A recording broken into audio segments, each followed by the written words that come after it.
welcome back to another video. So in today's video, we're going to be going over my beautiful Nissan 180SX Turbo, my first car that I've had since 2012, and how much it cost me to build it back in the day when I first had it. So I had it in 2012 and ended up building it with my dad in 2014. We finished the car. They were much cheaper back then, and I want to show you how much it cost to build this car, including buying it, all that stuff. This is my first car, and obviously what I named the channel after, Mark 180. So for all of you that do not know, this is my 1990 Nissan 180SX Turbo, my first car, and she is absolutely gorgeous. So I've put a carbon fiber bonnet on the car in the last couple of weeks. All the gel coat on it is cracked, so I'm going to be painting this the blue of the car, and then the vents I'm going to keep carbon, so it's going to look pretty cool. It is a genuine D-Max carbon bonnet. So this car's going through a bit of a change. It's looked the same since 2014 with the wheels and the way it's looked. The only thing I've really done is Type X taillights, and yeah, and the bonnet, that's it. So it's going to be getting a kit soon, and we're going to be putting some power into it. It is a SR20 variant, so 2 litre, but it's a factory CA18 car, so 1.8 litre turbo, which I blew when I got the car. So it's running an SR at the moment. It's built SR, forged bottom end, and we have a ball bearing S15 turbo, T28 turbo, and it's currently on ease tune. We got it tuned at Checker Tuning in 2015, and it made 180 kilowatts at 14 PSI, which is plenty for a car like this, but I still want to make more. I want to make around the 250-ish mark. Still enough for fun track days and stuff like that. Yeah, I just want to do a bit of an overhaul on it because it's been the same for the last, 8+ years. In today's video, I want to show you guys what it cost me back in the day, because you guys seem to love these videos. I did one on the Patrol, my AU, my 32 and my 31 on like what it cost to build back in the day, and you guys seem to really like these videos. It gives you an insight to when these cars were sort of cheap, but now they're not. The interior, we got the CA seats, we got the Type X seats in the back, nothing crazy. We do have an uncracked dash, so that is fantastic. It's just a hair on it, but it is uncracked. I try and keep it that way. I just keep the dash mat on it to protect it, and I do protect it with some coating every couple months. But yeah, we've got the Cube Speed shifter, kindly supplied by Cube Speed, which is the billet shifter. It is a sunroof car, which is beautiful. I do drive it all the freaking time. I drive it so much. It's one of the cars I drive the most, actually. But I actually do the least amount of videos because people don't really watch this car as much as the other ones, but I still want to showcase this thing because I love it so much. Alrighty, so we're at a bit of a nicer spot. We got our friend in the excavator behind us. So I have a list here on my phone of all the build costs and everything that I could remember. A lot of things were like, I got for free, so I didn't really count them in. Things like the bonnet, that was provided by a mate because he sold his 180 with a stock bonnet and gave me the carbon one.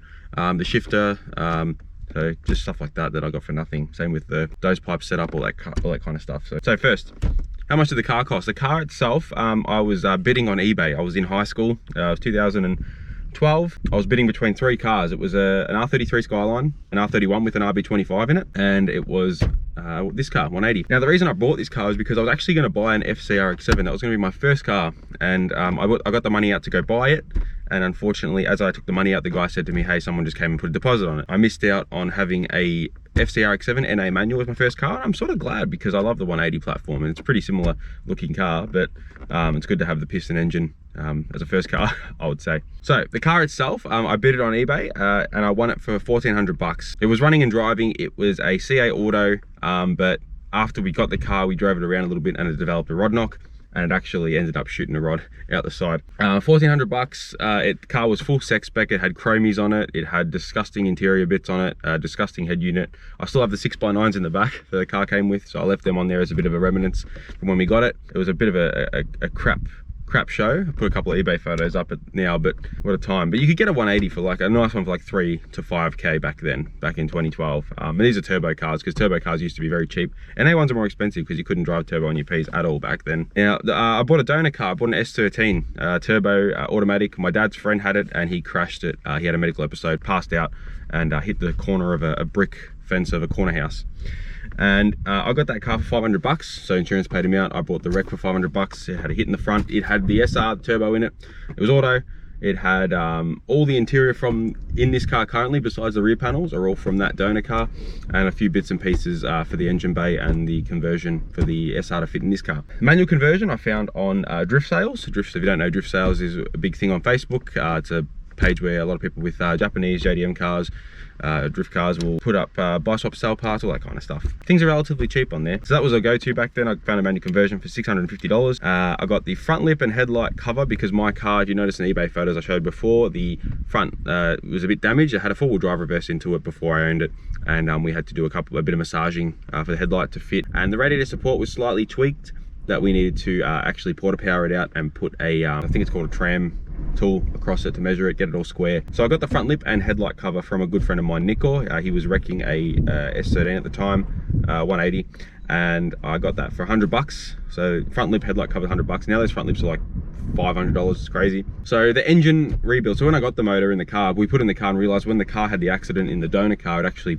pierced the oil pump and the car must have been running. So as soon as we started, it pissed oil everywhere and had a rod knock. I had to get the engine rebuilt, so I ended up doing forged pistons. I went CP pistons. I went, I think it was Eagle rods. I got the receipts somewhere. Still stock head and everything like that. Just the bottom end was all done, ACL bearings, all that kind of stuff. But the cams and head and everything was just standard. Just have ARP head studs, just so I could have a good bottom end set up for later in the future.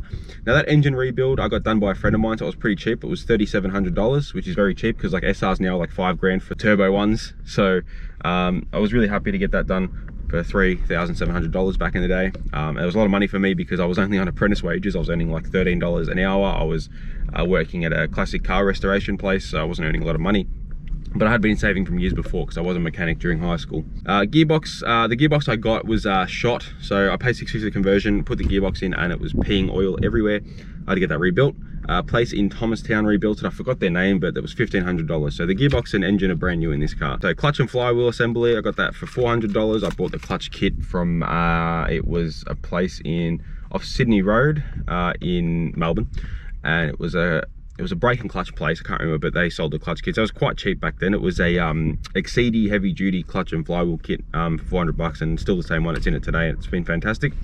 The wheels were $500. They were genuine 3-piece Volk racing wheels from the 80s. I rebuilt them, and I bought them for my 31, but ended up putting on this car when we put the equips on the 31.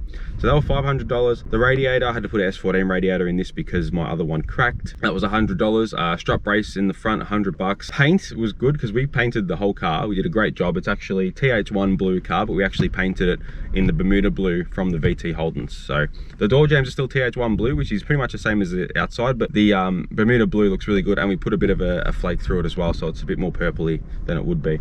But the paint itself actually only cost me $300 in materials, and my dad actually painted the car for my 18th birthday present. So yeah, so he painted the roof in the black and the engine bay in the black in the garage, 2K, and then we did the car at his mate's panel shop, and yeah, he did that all for me for my 18th, and yeah, just paid materials. So Type X rear seats, they were $100, so very cheap back in the day. $100 for some turbo.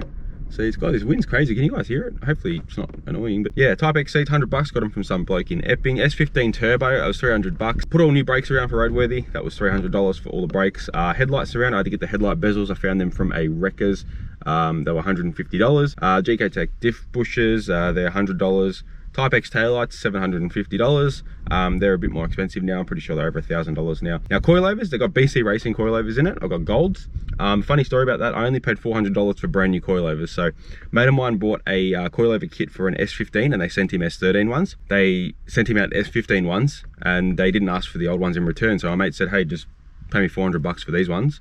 It covers all the bullshit that he had to go through for his ones, and yeah, I got brand new BCs in it for $400. That's all I can really remember. The total cost we've come up to right now is still cheaper than buying almost a really rusty one. To build this car back in 2014, or we finished it in, I got it registered in 2015, so it was about a 2.5 year build. Overall, from start to finish, it was about $11,350. That's still not bad. It's actually the most expensive car I've built, because I try and build my cars very budget friendly. One thing I just remembered now, because I made this list a few days ago, is I didn't factor in stuff like the tune. That was about $750 back then. So if you add another $750 on top, we're at about $12,100. Obviously I forgot to factor in the tune, but I didn't factor in things like, you know, roadworthies and on-road costs. So overall, we built this car for 12 grand back in the day. It was a lot of money back then because you could buy a really nice 180 for 15. You could buy you know, a clean example, even a Type X for 15, 20 grand. You know, it was a lot of money for me to spend back then, but I wouldn't have it any other way because it's my first car and I love it to freaking bits. And the car has been amazing. I've been driving it for 8 years and it has just been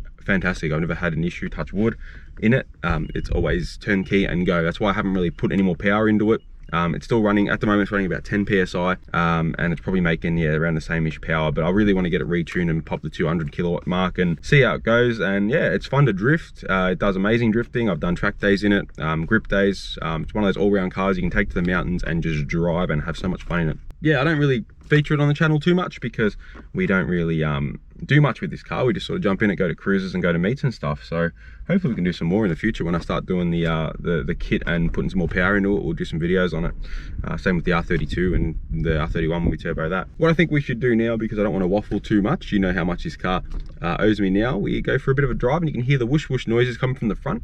And then we'll, yeah, I've got to go have a shower soon because I've got to go to work because I work night shift. It's getting late in the afternoon. I hope that summarizes everything. If I remember something, I'll put it in later on. I've been off work from a back injury for the last week, so I've been sort of just thinking of video ideas and stuff like that.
Well guys, we have the beast back home. I really hope you guys enjoy this little rundown of how much this beast behind me cost to build back in the day. It was a lot of fun, an amazing memory, an amazing journey, and I'm really happy to be sharing it with you guys because you guys love the cars that I'm into, which is fantastic. But yeah, hopefully we'll have more of this on the channel. I'm gonna have skirts coming for it, rear pods, rear wing, paint the bonnet, and then start putting some power into it. Some new wheels, of course, and bigger brakes so I can do some more track days and stuff like that. And you'll definitely be seeing more of it on the channel. But we have more videos coming out on the other cars soon. The 32 is getting painted this Saturday, which is under the cover over there, and a lot more other things to come. So I just want to say thank you all for watching. Hope you enjoyed this little rundown of the car. Questions, leave them down below in the comments. Take care everyone, look after yourselves, and we'll see you in the next video. Bye.